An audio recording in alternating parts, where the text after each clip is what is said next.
It is how you resole your shoes with the tire rubber here. I was having problems using the other instruction where you just tear off the top coat from the radial below. It's very difficult. I actually cut my finger. I decided to tear the sidewall, as you can see there.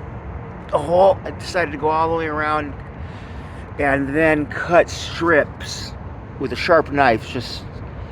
I used just like a little hobby knife, Boy Scout knife, and it came out pretty nicely. I used rubber shoe glue, and I actually used a cut tool with a ceramic wheel for tile to actually get it a little bit smoother on the edges over there. You can use a knife, but I just was in a hurry. But look at that.